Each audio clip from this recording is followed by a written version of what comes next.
This is Access Asia on France 24. I'm Hala Mohideen.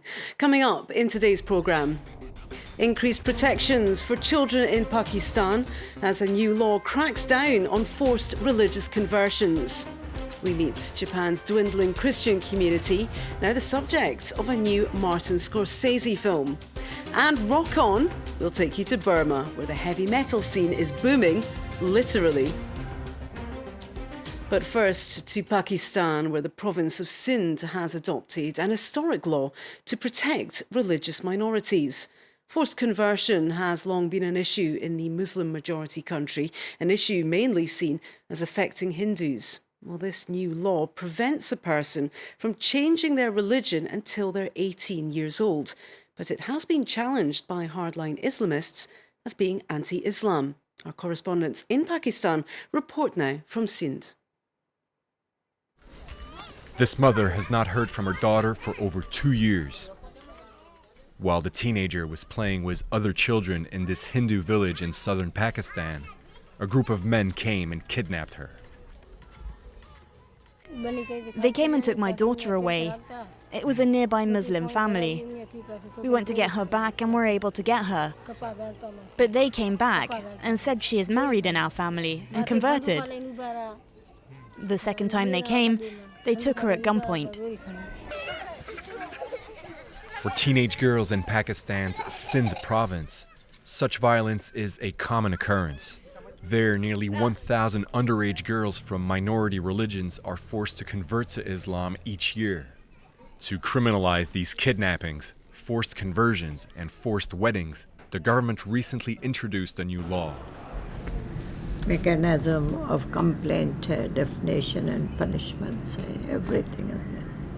Even though the law was passed unanimously by the Sindh Assembly, the provincial government has now come under pressure to withdraw a clause that religious lobbies have labeled anti-Islam. The clause prevents anyone under the age of 18 from converting their religion. The religious leaders are objecting to the age.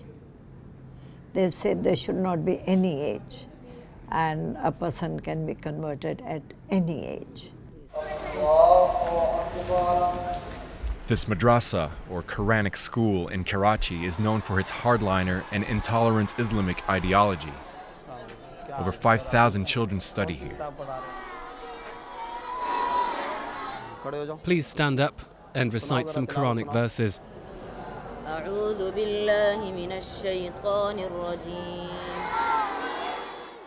The head cleric here is at the forefront of the campaign against this new law. He believes that forced conversions rarely happen. We will stand against this law. The whole nation will not accept this. I think this law would end their government and they will not even be able to win the next elections too. Nearly 3 million Hindus live in Pakistan's Sindh province. These onion fields have belonged to Parek's family for generations. Many Hindus in this area have left for India due to threats from Muslim extremists. We're Hindus. They say we're a minority and infidels. The Muslims here are more in number and way more powerful. The landlords are also Muslim and they use their power to influence us. If we go to the courts, the judges there are also Muslim. So is everyone in the police. There is no one to hear our voice. Whenever something unlawful is done against us, everyone favors them. The Pakistani government estimates that each year, 5,000 Hindus leave the country for neighboring India. Now, Christians make up less than 1% of the Japanese population, but they're set to be thrust into the limelight with the release of a new Martin Scorsese blockbuster.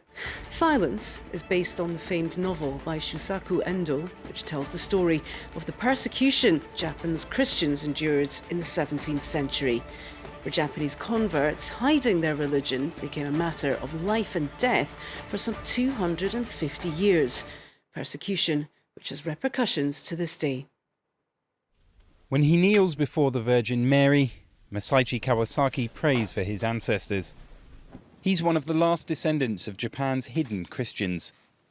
Here in Nagasaki, they've worshipped in the shadows for centuries.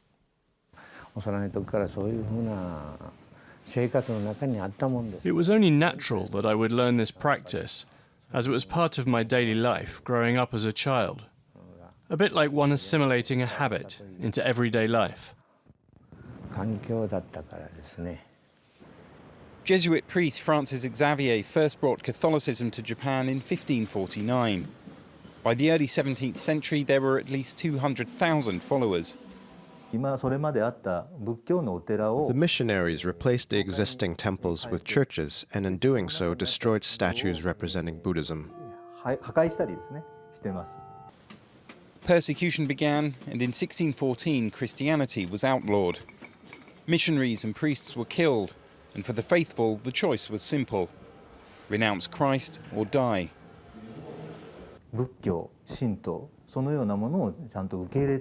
Some among them decided to reintegrate into Shintoism and Buddhism in order to keep their real beliefs hidden away.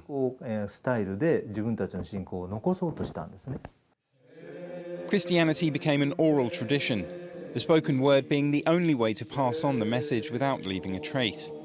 These chants, a mix of Portuguese, Latin and Japanese, were handed down from generation to generation.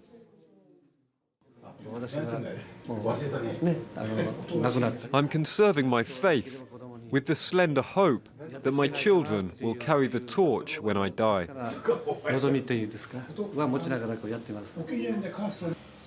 Today the community is dwindling, with just a few hundred practicing the rituals and ceremonies, throwing into doubt the future of Japan's hidden Christians.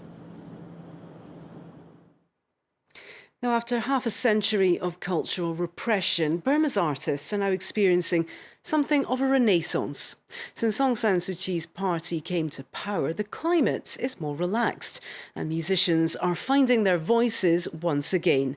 But one genre which had been virtually silenced was heavy metal. But now Burma's metal scene is booming. Deafening guitars, blood-curdling screams, and a ferocious mosh pit. All the ingredients for a satisfying heavy metal gig. Here in Burma, a raucous public show like this would have been unthinkable just a few years ago. Now, as the country embraces new political and cultural freedoms, a small and enthusiastic metal scene has taken root. Listening to metal is the best feeling. It's like freedom. It's good for the soul. It's different from other music. That's why I'm only a metal fan. I mostly listen to metal songs when I feel stressed out. It helps me chill out. Concerts like this one are still relatively rare, but online fans are gathering around local acts such as Nightmare Metal Band and Last Days of Beethoven. The genre's typical themes of death, destruction, and apocalypse were strictly off limits under the military junta.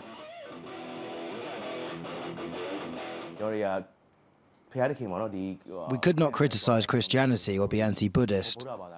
Politics was at its worst at that time, and we faced a lot of difficulties over the lyrics. With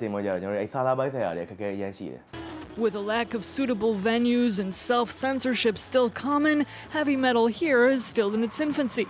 But in a country where syrupy pop songs are still the norm, it's delivering fans a liberating blast of energy and noise. It's a store-cupboard essential. The humble peppercorn has been spicing food for centuries. Pepper is one of the world's most widely used spices, but it's also essential to the Indian state of Kerala, whose economy relies on black pepper. Alexander Okot has more. It's a treasure that's been exported around the world for centuries, and it grows in the tropical regions of southern India. Black pepper is still today the world's most traded spice, and some of the finest and most expensive in the world comes from Kerala. Aaron takes great care of the 3,000 crops on his allotment, like his father before him. It will mature something more, and after 3 weeks it will be ready for picking. In these one, we know that the shape, the boldness of these peppers are good. As with growing grapes, a good crop depends on a perfect balance of frequent rains, plenty of sunlight and fertile soil. This is a 6-month-old pepper plant, and we planted it last May, just before the monsoon. After 3 or 4 years, it will start producing. When they're ripe, the peppers turn from green to dark red. They become black after being picked and sun-dried for 4 days. It sells for 700 rupees a kilo, around 10 euros. In this factory, the peppercorns are cleaned and sorted by size. The machine can process 2 tons an hour. The world has been buying black pepper from Kerala for around 600 years. In the past, it was so valuable it was even used as a form of currency. All of it leaves from the port of Kochi. Harvin owns one of the rare, original pepper shops in the historic part of town. Thousands of bags of spices, especially pepper and ginger, used to get unloaded on these streets. The pepper trade know-how has been passed down through generations. I can put a few berries in my mouth and I can crack it and check for moisture. If it is giving me a soft feel on my teeth, that means that the pepper berry still has moisture in it and it needs to be dried. India has been dethroned as the world's top pepper producer, with Vietnam now dominating the market. There is also tough competition from Cambodia, Indonesia and Brazil, but Kerala remains proud of its own pepper that's been part of the city's life since antiquity. And finally, not one for the faint of heart, but we're heading to China, where the world's highest bridge has opened. The Beipanjiang Bridge rises nearly 570 metres above a valley and links China's Yunnan and Guizhou provinces. Well, the cable suspension bridge has been under construction for over 3 years. This ambitious project isn't just to showcase China's engineering chops. The new bridge slashes travel times between the cities of Tujing and Liupanshui by up to 3 hours. Just don't look down. Do stay with us here on France 24. The news headlines are coming up next.